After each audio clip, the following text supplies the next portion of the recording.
ഒരു തട്ടിക്കൂട്ട് ഡാൻസും കളിച്ച് എന്തോ വലിയ സംഭവം ചെയ്ത പോലെ അങ്ങനെ കുറച്ച് ഓക്സിജൻ കിട്ടാൻ വേണ്ടി ആൽമരത്തിൻ്റെ ചുവട്ടിലേക്ക് ഇരുന്ന് ആസ്വദിച്ചു കൊണ്ടിരിക്കുകയാണ്. അങ്ങനെ ആസ്വദിച്ചു കൊണ്ടിരിക്കുമ്പോഴുണ്ട് വിനോട്ടം വന്നിട്ട് നീ ഒന്നുമല്ല എന്ന ആ ഉയരത്തിന് മുന്നിൽ എന്നെ കീഴ്പ്പെടുത്തിക്കൊണ്ടൊരു ഫോട്ടോ അങ്ങോട്ട് എടുത്തു. അതിനുശേഷം ഞാൻ പോയി സ്വസ്ഥമായിട്ട് പ്രകൃതി രമണീയമായ ആ സ്ഥലം ഒന്ന് ആസ്വദിച്ചു. അടിപൊളിയാട്ടാ. നമുക്കവിടെ കുറച്ചൊക്കെ ഇതൊക്കെ കാണാണ്ട്. അതിനിടയിൽ എൻ്റെ മോൻ വന്ന് എന്നെ ഒന്ന് ഹഗ് ചെയ്ത് പോയി. പടികൾ കയറാൻ 1.5 പടി, എൻ്റെ 2 കാലിൻ്റെയും മസിലുകൾ നല്ല പെയിനായിരുന്നു. അങ്ങനെ നല്ലൊരു ആൽമരമുണ്ട്. നമ്മുടെ കൂടെ വന്ന ആളുകളെല്ലാം കാണാം. അവരൊക്കെ നന്നായിട്ട് തന്നെ കേരള ഭവനെ ആസ്വദിച്ചു. അങ്ങനെ എല്ലാവരും ഇനി ഇനി എത്ര ഡാൻസ് ആടാനുണ്ട് എന്നൊക്കെ പറഞ്ഞിട്ട് എന്നെ കളിയാക്കി. എൻ്റെ പിന്നെ ആ സ്റ്റെപ്പിൻ്റെ ഒരു ഇത് നിങ്ങൾക്ക് അറിയാണ്ട് കളിക്കണത്.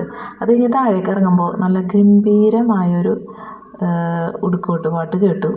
എന്ന് വെച്ചാൽ നമ്മുടെ മാളവന ആ സ്ഥലത്തുനിന്ന് വന്ന ആളുകളുടെ. അപ്പോൾ ഓക്കേ.